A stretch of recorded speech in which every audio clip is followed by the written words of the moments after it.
आज दुनिया में एक बहुत बड़ा दिन है। अमेरिका में राष्ट्रपति चुनाव के लिए वोटिंग जारी है और साथ ही साथ वोटों की गिनती भी जारी है। सीधा बिना टाइम वेस्ट करे, बिना वक्त गवाए, मेरे साथी मुरारी हैं जो पूरे मामले पर नज़र रखे हुए हैं। मुरारी, क्या अपडेट्स अभी आ रहे हैं? क्योंकि टीवी चैनल्स की स्क्रीन पर बड़ा बड़ा दिखाया जा रहा है, नंबर्स दिखाए जा रहे हैं, तो हमारे दर्शकों को समझाने के लिए आप बताइए कि जो चुनावी नतीजे हैं अभी इनके क्या मायने हैं। क्या ट्रंप आगे चल रहे हैं, कमला हैरिस पीछे चल रही हैं, कमला हैरिस आगे हैं? मतलब जो भी कुछ समझाया जा रहा है, आप उसे आसान भाषा में हमारे दर्शकों को बताइए कि अभी नतीजे क्या कह रहे हैं। देखिए, अमेरिका का चुनाव जो है वो केवल अमेरिका का चुनाव एक तो नहीं होता, वो पूरी दुनिया का चुनाव है। तो बेसिक बात ये है कि अमेरिका में 50 राज्य हैं और जैसे नॉर्मल एक तरीके से वोटिंग होती है कि पॉपुलर वोट गिना जाता है, सीटें मिलती हैं। अमेरिका में थोड़ा सा सिस्टम कॉम्प्लिकेटेड है। हर एक राज्य को कुछ इलेक्टोरल कॉलेज मिले होते हैं, इलेक्टोरल वोट्स उनको बोलते हैं। तो उसमें क्या होता है कि आबादी के हिसाब से डिसाइड होता है कि किस राज्य को कितने इलेक्टोरल वोट्स मिलेंगे। फॉर एग्जांपल, मान लीजिए कि जैसे टेक्सास है, तो टेक्सास में मैं एक न्यूयॉर्क टाइम्स का आपको ग्राफिक दिखा रहा हूँ यहाँ पे। तो टेक्सास में 40 इलेक्टोरल वोट्स हैं, या कैलिफोर्निया में जैसे मानेंगे 54 इलेक्टोरल वोट्स हैं। इस तरीके से मान लीजिए कि ये पेंसिल्वेनिया है, तो यहाँ पे 19 इलेक्टोरल वोट्स हैं। तो कुल मिला के ऐसे 538 इलेक्टोरल वोट्स कुल होते हैं। और वो सिस्टम होता है कि इसके आधे से एक ज़्यादा जो वोट ले आएगा वो उसको जीता हुआ माना जाता है ना। तो क्या हम इन इलेक्टोरल वोट्स को अपने यहाँ की लोकसभा सीट के हिसाब से समझ सकते हैं? उस तरीके से इसको आप थोड़ा और ये मान लीजिए कि आप उत्तर प्रदेश में 80 लोकसभा सीटें है ना। तो वहाँ मान लीजिए कि किसी पार्टी ने कानपुर, लखनऊ और इलाहाबाद की सीट जीत ली, ठीक है। तो ठीक है, और वो एक बड़े अंतर से तीनों सीटें जीती। इधर मान लीजिए कि वो एक छोटे छोटे अंतर से वाराणसी हार गए, अलीगढ़ हार गए या गाजियाबाद हार गए, ठीक है। तो ऐसा माना जाएगा कि 3-3 सीटों की बराबरी चल रही है। लेकिन अमेरिका में ये सिस्टम है कि एक पूरे राज्य को ही मतलब वहाँ पे माना जाता है कि वो सारे के सारे इलेक्टोरल वोट एक पार्टी को चले जाएंगे। वहाँ पे ये डिसाइड नहीं हुआ कि टेक्सास के 20 इलेक्टोरल कॉलेज डोनाल्ड ट्रंप को मिल गए और 20 इलेक्टोरल कॉलेज कमला हैरिस को मिल गए। जैसे यूपी में हम कहेंगे कि तीन सीटें इनको मिल गई, 3 सीटें उनको मिल गई, 4 सीटें इनको मिल गई। तो मान लीजिए कि वहाँ पे किसी ने 500 वोट से भी या 100 वोट से भी कोई स्टेट जीता है, तो वो पूरे के पूरे इलेक्टोरल कॉलेज वोट वहाँ पे ले जाएगा। वहाँ पे सीटों का सिस्टम उस तरीके से नहीं होता। जैसे मान लीजिए कि मैं आपको एक एग्जांपल देता हूँ कि 2 राज्य हैं अमेरिका में जिनकी आबादी 15-15 लाख है। वहाँ पे मान लीजिए कि एक राज्य में डोनाल्ड ट्रंप ने 14 लाख वोट हासिल किए और कमला हैरिस को 1 लाख वोट मिला। तो उस राज्य में डोनाल्ड ट्रंप ने 13 लाख वोट से जीत हासिल की। दूसरे राज्य में मान लीजिए कि 15 लाख की आबादी है, वहाँ पे कमला हैरिस ने 8 लाख वोट हासिल किए और डोनाल्ड ट्रंप ने 7 लाख वोट हासिल किए। तो वहाँ पे कमला हैरिस को 1 लाख वोट से जीत मिली। और दोनों राज्यों में 20-20 इलेक्टोरल वोट है। आप मिला के देखेंगे तो इन दोनों राज्यों में डोनाल्ड ट्रंप को अराउंड 14 और 7 21 लाख वोट मिले, और कमला हैरिस को 1 और 8 9 लाख वोट मिले। मतलब कि 21 और 9 लाख वोट है। लेकिन आप ये देखेंगे कि 14 लाख वोट हासिल करने के बाद भी ट्रंप को एक 20 इलेक्टोरल वोट ही मिले, और यहाँ पे 8 लाख वोट या 9 लाख वोट हासिल करने के बाद भी कमला हैरिस को 20 लाख वोट मिले। तो वो दिखेगा कि 21 और 9 लाख का अंतर है वोटों का, लेकिन इलेक्टोरल कॉलेज वोट में मतलब बराबरी। तो ये सिस्टम है अमेरिका का। तो जैसे कि हम यहाँ पे नजर डालें कि अभी के अपडेट्स आप बता रहे हैं। अभी के अपडेट्स आप देखेंगे कि यहाँ पे ट्रंप को 184 इलेक्टोरल वोट्स मिले हुए हैं और कमला हैरिस को 99 वोट्स मिले हुए हैं। तो इसमें हम ये देखेंगे कि 2020 का 2000 का जो चुनाव था अमेरिका में, वहाँ से माना जाता है कि कुछ स्टेट्स ओवरवेलमिंगली रिपब्लिकन पार्टी को वोट देते हैं और कुछ स्टेट्स ओवरवेलमिंगली डेमोक्रेटिक पार्टी को वोट देते हैं। मतलब ये तय होता है कि ये वहाँ उस राज्य से डेमोक्रेटिक पार्टी जीतेगी। तो उन राज्यों में जैसे कि कैलिफोर्निया, अभी यहाँ का वोट यहाँ का भी स्टेट कॉल नहीं किया गया, यहाँ पे भी काउंटिंग चल रही है। लेकिन ऐसा माना जाता है कि ये राज्य जो है वो डेमोक्रेटिक पार्टी को ही वोट देगा।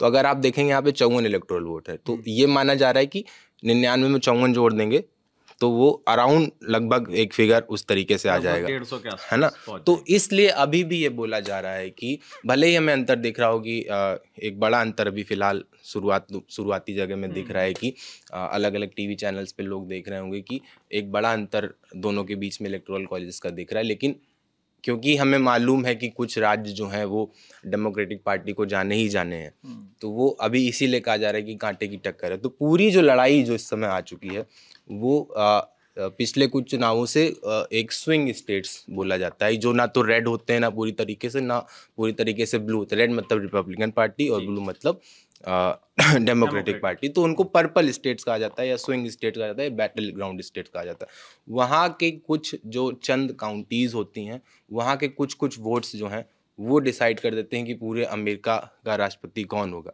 तो जैसे कि इस बार के चुनाव में जो बैटल ग्राउंड स्टेट्स हैं वो हैं विस्कॉन्सिन, मिशिगन, यहाँ की मैं बात करूँ तो नेवाडा, एरिजोना, जॉर्जिया और पेंसिल्वेनिया, और यहाँ पे अगर मैं कहूँ तो नॉर्थ कैरोलिना जी। तो इन राज्यों में अलग अलग समीकरण बताए गए हैं कि मान लीजिए कि कई जगहों के नतीजे भी घोषित हो गए, कई जगहों के नतीजे इस तरीके से घोषित हो, जैसे कि मैं एक नॉर्थ साउथ का एक तरीके से डिवाइड होता है।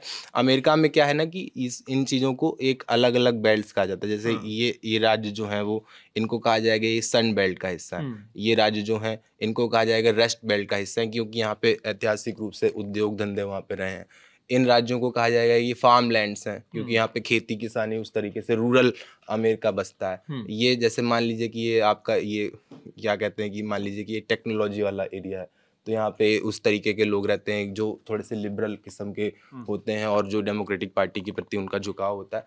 तो अभी हम मोटा माटी बात करें तो ये बड़े बड़े राज्य आपको दिख रहे हैं, लेकिन यहाँ पे आबादी उतना मतलब बहुत ही सघन तरीके से नहीं रहती है। मतलब बड़ा स्टेट है बट आबादी कम है, तो उस हिसाब से इनके इलेक्टोरल वोट आप देख रहे हैं कि मोन्टाना कितना बड़ा राज्य है ना, लेकिन उसके इलेक्टोरल वोट 4 हैं। आप देख रहे हैं नॉर्थ डकोटा कितना बड़ा राज्य है बट उसके इलेक्टोरल 3 है ना। अब आप यहाँ पे देखिए न्यूयॉर्क जो है, ठीक है, न्यूयॉर्क आपको एरिया में छोटा लग रहा है ना, लेकिन 28 बट क्योंकि वो क्या है कि अमेरिका का आप ये मान लीजिए कि इकोनॉमिक सेंटर है, कल्चरल सेंटर है, वहाँ पे एक बड़ी आबादी रहती है, और वहाँ पे आबादी ऐसी भी नहीं है कि वो एक तरीके की, वहाँ पे पूरी दुनिया भर से आए हुए लोग वहाँ पे रहते हैं, एक बड़ी आबादी वहाँ पे रहती है। तो वहाँ पे 28 इलेक्टोरल वोट है।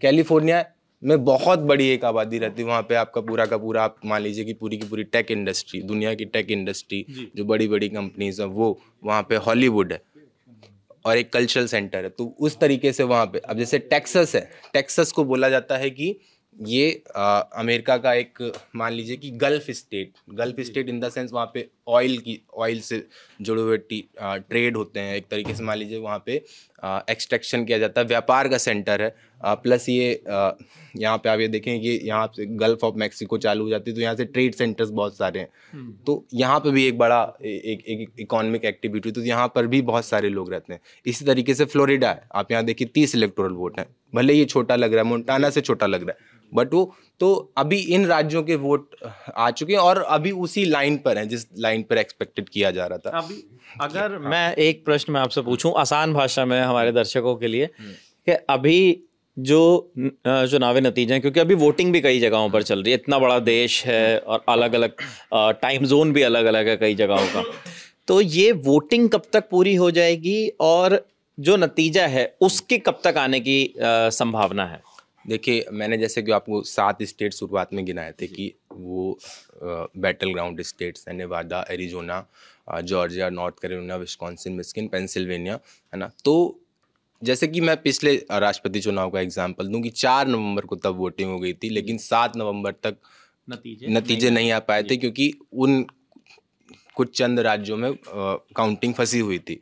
7 नवंबर को जो बाइडेन को डिक्लेयर किया गया था कि वो अगले राष्ट्रपति उस तरीके से होंगे। तो इस बार ऐसा कहा जा रहा है कि इन राज्यों में, क्योंकि अभी जो हमने पोल्स देखे हैं अमेरिका में, अलग अलग जो नेशनल पोल्स होते हैं, ओपिनियन पोल, एग्जिट पोल्स होते हैं, वो ये बता रहे हैं कि मामला एकदम बहुत ज़्यादा टाइट है। मतलब कई राज्यों में देखा गया कि 0.11% की बढ़त है, और जो ये खास करके बैटल ग्राउंड स्टेट्स हैं जो मैंने नाम गिनाए थे, तो इसमें ये है कि यहाँ पर वोटिंग अब वहाँ पे ये भी नहीं कि वो ईवीएम से वोट करते हैं उस तरीके से, वो बैलेट बॉक्स होते हैं, ठीक है, और बैलेट बॉक्स में बैलेट हमारे यहाँ बहुत समय से की जा रही है। तो वो बैलेट पेपर्स में भी होता है कि कई लोग जो हैं जो उन राज्यों में नहीं रह रहे हैं, या जो वहाँ पे सिस्टम है कि आप लिफाफे में रख के, जैसे हमारे यहाँ पोस्टल बैलेट्स भेजे जाते हैं, वहाँ पे आप भेज सकते हैं। तो आप ये देखेंगे कि कल वोटिंग हुई है, मतलब आप अभी चल रही है वहाँ पे कई जगहों पे, लेकिन उससे पहले करीब 8 करोड़ अमेरिकी वहाँ पे वोट डाल चुके हैं पोस्टल बैलेट्स के थ्रू। तो इन पोस्टल बैलेट्स को लेकर अलग अलग राज्यों के अलग अलग नियम होते हैं। कई राज्यों में ये पोस्टल बैलेट्स पहले गिने जाते हैं, कई राज्यों में बाद में गिने जाते हैं। अभी जैसे आज भी कुछ पोस्टल बैलेट्स आ रहे होंगे, तो कई राज्यों में ये नियम है कि ये जो आज वोटिंग के दिन जो बैलेट पेपर्स आए हैं वो सबसे आखिर में गिने जाएंगे। तो वो ये चुनाव, मतलब एक तरीके से जो काउंटिंग है वो हम ये एक्सपेक्ट कर सकते हैं कि शायद ये 3-4 दिन भी चले, अगर मामला बहुत ज़्यादा टाइट रहता है। वो काउंटीज़ बाई काउंटीज़ डिपेंड करेगा। जैसे मैं यहाँ पे आऊँगा कि एरिजोना है, तो यहाँ पर एक काउंटी है, शायद क्लार्क काउंटी है, या मुझे एग्जैक्टली नाम नहीं आ रहा। तो वहाँ पे ऐसा कहा जाता है कि 60% जो राज्य की आबादी है वो एक छोटी सी काउंटी में रहती है, और वहाँ पे बहुत ही ओवरवेलमिंगली पोस्टल बैलेट्स का इस्तेमाल किया जाता है। तो जैसे पिछली बार क्या हुआ था कि ट्रंप ने अपने आप को विजेता घोषित कर दिया था, लेकिन जैसे जैसे उन पोस्टल बैलेट्स की काउंटिंग हुई थी तो फिर वो लीड उनकी कम होती गई थी। कई राज्यों में वो उनकी जो बढ़त थी वो खत्म होकर वो जो बाइडेन वहाँ पे जीत गए थे। तो हम ये मान सकते हैं कि अगर मामला बहुत टाइट रहता है, जैसा कि पोल्स में बताया गया, तो ये काउंटिंग लंबे समय तक चलेगी, और वो धीमे धीमे होती है काउंटिंग, क्योंकि स्टेट्स के अलग अलग लॉ हैं। आप पोस्टल बैलेट्स तुरंत नहीं गिन सकते, कई जगहों पे आप पहले गिन लेंगे, कई जगहों पे बाद में गिनेंगे। तो वो बहुत धीमे धीमे ऐसा भी हो सकता है कि आज हम बात कर रहे हैं, आज 6 तारीख है, तो ऐसा हो सकता है कि 9 तारीख को हमें पता चले या 10 तारीख को पता चले। मैं आपको एग्जाम्पल दूंगा कि 2000 का जो चुनाव था, वहाँ पे फ्लोरिडा में मामला करीब 7 दिन तक वहाँ पे काउंटिंग चली थी, और फिर 537 वोट से डिसाइड हुआ था कि कौन ये राज्य जीत रहा है। पिछली बार भी कई राज्य थे पिछले चुनाव में जिनकी काउंटिंग बहुत लंबे समय तक चली थी। मैं आपको एग्जांपल दूं तो विस्कॉन्सिन, मिशिगन या पेंसिल्वेनिया या जॉर्जिया भी पिछली बार भी बैटल ग्राउंड स्टेट्स थे।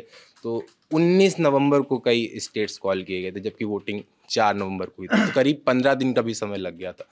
तो लेकिन एक मोटा माटी अंदाजा अगर मैं आपको दूं तो अगर मामला टाइट रहता है तब भी हम ये मान सकते हैं कि 2-3 दिन आराम से लग सकते हैं। और अगर मतलब अनुमानों के विपरीत अगर लोगों ने डिसाइड कर लिया है कि वो किसी एक कैंडिडेट का साथ देंगे, तो ये हो सकता है कि हमें तुरंत भी रिजल्ट पता चल जाए, आज शाम तक ही पता चल जाए, ऐसा भी हो सकता है। जी।